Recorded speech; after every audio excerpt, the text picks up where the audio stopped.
Graça e paz a todos, grande beijo no seu coração. Estou aqui para trazer aquela boa e velha reflexão àqueles irmãos que me acompanham e eu espero que realmente isso possa ser útil no seu processo de avaliação da sua fé, seu processo de maturação, o que é sempre necessário. Então eu espero que realmente seja útil. Na verdade, eu espero que isso chegue ao máximo de pessoas possíveis. Eu parto dessa intenção de hoje, de maneira mais específica, não que eu não tivesse essa intenção nas outras postagens, é claro, mas hoje eu queria tratar algo que me incomoda muito. E se você é um crente fiel, isso também lhe incomoda, que é a frequente distorção que se tem acerca do cristianismo. Primeiro por um fator, quando você olha para os muçulmanos, por exemplo, aos 9 anos de idade uma criança muçulmana já tem decorado o Alcorão. Aos 12 uma criança judia já decorou a Torá. Mas nós simplesmente não lemos a Bíblia. Então nós não sabemos de fato, na maioria das vezes, o que é o cristianismo biblicamente falando. Nós muitas vezes estamos apegados a uma formulação folclórica, seja ela no contexto católico ou no contexto protestante, que é carregada de aspectos mais fundamentados numa fé popular do que propriamente naquilo que pode determinar o sentido de doutrina cristã propriamente dita. É muito fácil nós detectarmos isso. Então, o que na maioria das vezes nós enxergamos é que poucas pessoas dentro do contexto cristão sabem exatamente o que estão falando quando falam de cristianismo. Elas, na verdade, acreditam que a fé cristã, assim como outras religiões, elas servem no sentido daquilo que se apega folcloricamente, num ambiente de crendices populares, como se o cristianismo se pudesse definir a partir disso também. Então, eu preciso de Deus para uma ajuda pontual, eu preciso de Deus para uma proteção, de tal forma que Ele me proteja de circunstâncias difíceis. Então, cria-se uma ideia acerca do cristianismo que não é verdadeira, né, de que o cristianismo é uma maneira de me isentar do sofrimento, porque, de fato, eu me percebo, me julgo filho de Deus, e por interpretar as coisas assim, então, Deus me protegerá do sofrimento. A maioria das pessoas pensam que o cristianismo está fundamentado nisso. Isso é um absurdo engano. O cristianismo não vai evitar o sofrimento. Na verdade, eu gostaria muito que essa frase alcançasse o coração da maioria das pessoas.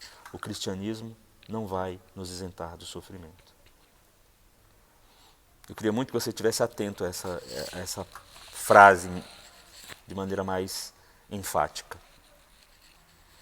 Mas a maioria das pessoas vivem sua vida cristã, ou aquilo que elas erroneamente chamam de cristianismo, baseado nesse sentimento, baseado nesse desejo de viver uma relação com Deus para que simplesmente ela seja isentada do sofrimento.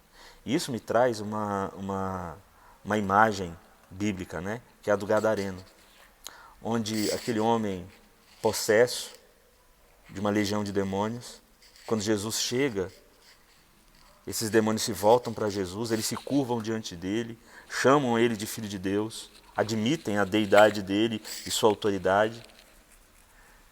Mas no fim das contas, eles fazem tudo isso, e essa é a típica postura do religioso.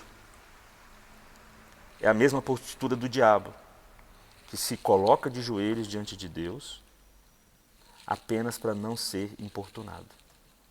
Apenas para não sofrer aquele ambiente de incômodo que certamente a presença de Jesus causa na vida de algumas pessoas. Então ali aqueles demônios, aquela legião de demônios, admitindo que Jesus é o Filho de Deus, dizendo, ainda por que você vem tão cedo aqui nos importunar? Por que você vem aqui nos afligir? Então muitas vezes as pessoas que se dizem cristãs, elas não estão se relacionando com Deus porque elas entendem o que é cristianismo, mas que elas acreditam ter encontrado no cristianismo uma fórmula para não serem afligidas.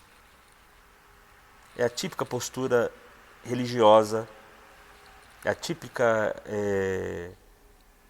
crendice que erroneamente se chama de cristianismo e que não pode ser de fato cristianismo, onde eu acredito que a minha relação com Deus possa ter esse fim de simplesmente me isentar de circunstâncias difíceis, me isentar da dinâmica da vida, me isentar de lutas, provações e das angústias que tantas vezes são necessárias para formar meu caráter, para me tornar mais íntegro, mais forte, mais maduro, mais parecido com Jesus. E me preocupa muito, porque muito frequentemente o meu trabalho tem se resumido a corrigir os resultados do que coisas ensinadas dessa maneira, que são confundidas com o cristianismo, os resultados que isso trazem às vidas das pessoas e que não só eu, mas outros pastores, muito frequentemente temos que corrigir. Não que nós não entendamos isso como nossa missão, mas nos preocupa muito o que a maioria das pessoas chama de cristianismo, considerando tudo que eu trouxe até aqui. Então, quero deixar claro a você que frequenta determinadas igrejas, que acredita ser cristão, mas se o seu cristianismo está baseado em simplesmente se aperceber ter adquirido uma fórmula para fugir de circunstâncias difíceis, e você tem chamado isso de cristianismo, eu queria dizer que o nome disso é paganismo, ou neopaganismo propriamente dito.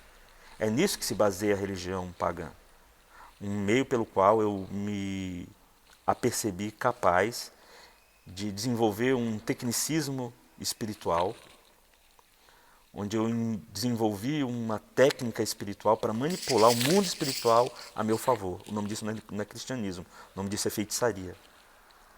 E muitas pessoas vivem numa dinâmica onde a feitiçaria tem sido a verdadeira prática dela, porque ela vive de ritual em ritual na tentativa de tentar usar a pessoa de Deus para isentá-la das circunstâncias difíceis, para isentá-las do sofrimento da vida.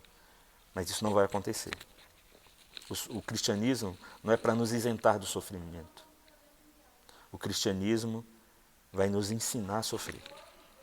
Só é possível viver um cristianismo genuíno na medida em que eu compreendo que ele me ensina a padecer, que ele me ensina a sofrer, que ele me ensina não a me tornar um tipo de herói grego, um semideus, não. Ele me ensina a admitir minhas fraquezas, a entender minhas limitações, a entender que eu sou pecador e a entender que absolutamente eu dependo de Deus. Enfim, o cristianismo não é o que a maioria das pessoas pensam. E nós precisamos muito claramente pensar sobre o que nós temos compreendido por cristianismo. Se a nossa compreensão tem se limitado a tentar transformar a nossa fé num tipo de metodologia, num tipo de técnica espiritual pela qual nós nos utilizamos por meio de rituais, acreditando que nós vamos conseguir manipular o coração de Deus a nosso favor, isso não pode ser chamado de cristianismo. E o maior exemplo disso é o próprio Jesus. Ele se compreendia dentro de uma dinâmica onde a sua vida tinha um propósito, que era agradar a Deus. E é nisso que está baseado o cristianismo. Não dando a Deus a função de me agradar, mas assim como Jesus, que tinha em si mesmo o prazer, onde a sua necessidade, onde a sua satisfação era plena em fazer a vontade do Pai que o enviou. Isso é o cristianismo, viver para a glória de Deus. Então, o que eu gostaria de me utilizar aqui para terminar essa reflexão. O cristianismo não é o que a maioria das pessoas pensa. O cristianismo não é apenas uma fórmula para as coisas darem certo. O cristianismo é aquilo que reflete a vida de Jesus. E o que a vida de Jesus reflete? Ele viveu para fazer a vontade do Pai e não a sua própria vontade. Sua oração no Getsêmani diz isso. A oração do Pai Nosso diz isso. Então, meus irmãos, se você é cristão, quero realmente chamar sua atenção para uma realidade. A maioria das coisas que se chamam de igreja hoje, pelo menos 90% delas, pode parecer extremamente pessimista, não são cristianismo de fato. São dissidências do cristianismo bíblico.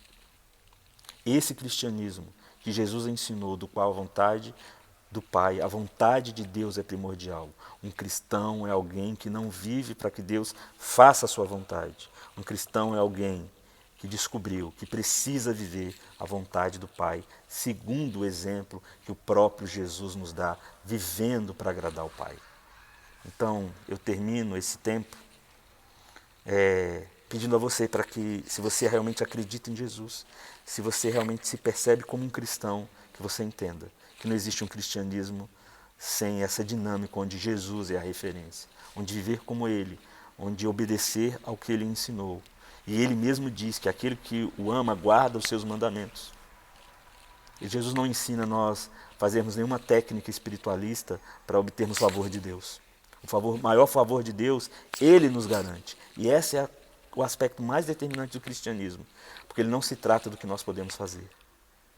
O cristianismo se trata do que Deus fez por nós, e por gratidão nós vivemos uma vida de santidade, de dedicação e empenho para o agradarmos. Então, meus irmãos, pensem sobre essas coisas. Eu espero mesmo que isso chegue a um maior número de pessoas. O tempo aqui é pouco, eu não pretendo me estender porque a coisa fica maçante, mas eu espero que a radicalidade dessa reflexão alcance os corações. Um grande beijo a todos, graça e paz, e que Deus os abençoe. Fiquem com Deus.